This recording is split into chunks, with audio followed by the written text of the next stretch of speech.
Hi viewers, நான் உங்கள் தாடி ரவி. இன்றைக்கி நான் என்ன சொல்ல போகிறேன் அப்படின்னா, ஏன் எல்லாருக்குமே வந்து முடி கொட்டுது.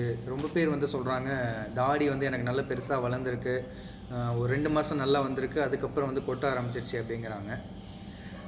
அதே மாதிரி 2 மாதத்துக்கு அப்புறம் வந்து வளரவே மாட்டேங்குது அப்படின்லாம் வேறு சொல்கிறாங்க. அப்படியே தான் இருக்குது. ஸோ அது ஏன் அப்படிங்கிறது நான் சொல்கிறேன். ஜென்ரலாக தாடி வந்து மொதல் 2 மாதத்துக்கு வந்து நல்லா ஸ்பீடாகவே வளரும். வளர்ந்ததுக்கப்புறம் பார்த்தீங்க அப்படின்னா 3வது மாதம்லாம் வந்து அது வந்து ஆட்டோமேட்டிக்காக வந்து சுருண்டு போக ஆரம்பிச்சிடும். எல்லாருமே இதுவும் கேட்க ஆரம்பிக்கிறாங்க, ஏன் தாடி வந்து சுருளுது, அதை எப்படி நேராக்குறது அப்படின்னு.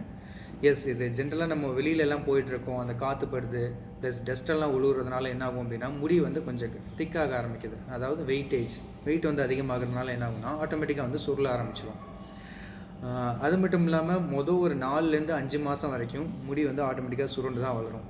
எப்போ அது வந்து ஒரு 2 இன்ச்சுக்கு மேலேயோ அல்லது 3 இன்ச்சுக்கு மேலே வருதோ அப்போ தான் நீங்கள் வந்து அதை ஸ்ட்ரைட் பண்ணவே முடியும்.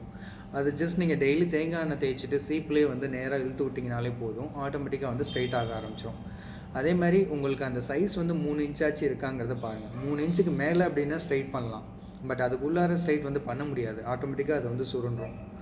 சில பேர் வந்து கொட்டுது அப்படின்லாம் சொல்கிறாங்க. எஸ், கொட்ட ஆரம்பிக்கும் தான். ஏன் அப்படின்னா நம்ம சரியாக மெயின்டைன் அதனால தான் டெய்லி வந்து நான் வாஷ் பண்ண சொல்கிறேன். நீங்கள் டெய்லி வாஷ் பண்ணீங்க அப்படின்னா ஈரமாக வச்சுக்கக்கூடாது. ஈரமாக வச்சுக்கிட்டீங்க அப்படின்னாலும் முடி வந்து என்ன ஆகும்னா கொட்ட ஆரம்பிச்சிடும் அந்த ட்ரை ஆகினதுக்கப்புறம். ஸோ தொடர்ந்து வந்து எண்ணெய் தேய்க்க ஆரம்பிங்க, கோகோனட் ஆயில் தேய்ங்க, அப்படி இல்லை அப்படின்னா பியர்ட் ஆயில் வந்து தேய்ங்க. அதே மாதிரி நாளைக்கு 2 தடவை வந்து வாஷ் பண்ணியே ஆகணும் கன்ஃபார்மாக. அது காலையில் எப்படி இருந்தாலும் குளிச்சிடுறோம், நைட்டில் வந்து தூங்குறதுக்கு முன்னாடி, அதே மாதிரி மதியம் ஆஃப்டர் லஞ்சுக்கு முன்னாடி ஒரு தாட்டி வந்து வாஷ் பண்ணிவிடுங்க, அது நல்லது.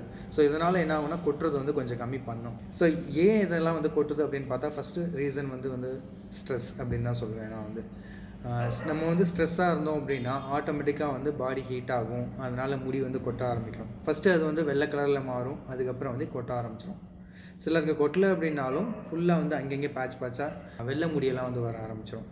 அதுக்கப்புறம் வந்து பார்த்தீங்க அப்படின்னா சிஸ்டமில் பொழுதனைக்கு ஒர்க் பண்ணிக்கிட்டே இருந்தீங்க அப்படின்னாலும் முடி வந்து கொட்ட ஆரம்பிக்கும். அதே மாதிரி தூக்கம் இல்லாமல் இருக்கிறது, ஒரு நாளைக்கு குறைஞ்சது ஒரு 8 மணி நேரமாச்சு நீங்கள் தூங்கியே ஆகணும். தூங்கலை அப்படின்னா முடி கொட்டுற பிரச்சனை வந்து ஆரம்பிக்கும்.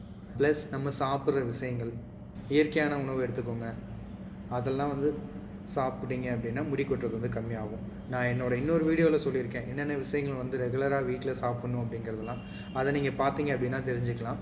ஜென்ரலான விஷயங்கள் தான் சொல்லியிருக்கேன், எல்லா இடங்களையும் கிடைக்கிற விஷயங்கள், அதை நீங்கள் ட்ரை பண்ணி பாருங்கள். இந்த வீடியோ உங்களுக்கு பிடிச்சிருந்துச்சு அப்படின்னா லைக் பண்ணுங்கள். வேறு உங்களுக்கு எதுவும் டவுட் அப்படின்னா கீழே இருக்க நம்பருக்கு வந்து நீங்கள் வாட்ஸ்அப் பண்ணுங்கள். கண்டிப்பாக நான் அதில் வந்து ரிப்ளை பண்ணுவேன் உங்கள் எல்லாருக்குமே. ஹேர் க்ரோத் பற்றினாலும் சரி, இல்லை பியர்டு வளர்க்குறதுனாலும் சரி, எல்லாத்துக்குமே நான் வந்து ரிப்ளை பண்ணுவேன். கண்டிப்பாக வந்து வாட்ஸ்அப்பில் டெக்ஸ்ட் பண்ணுங்கள். நன்றி.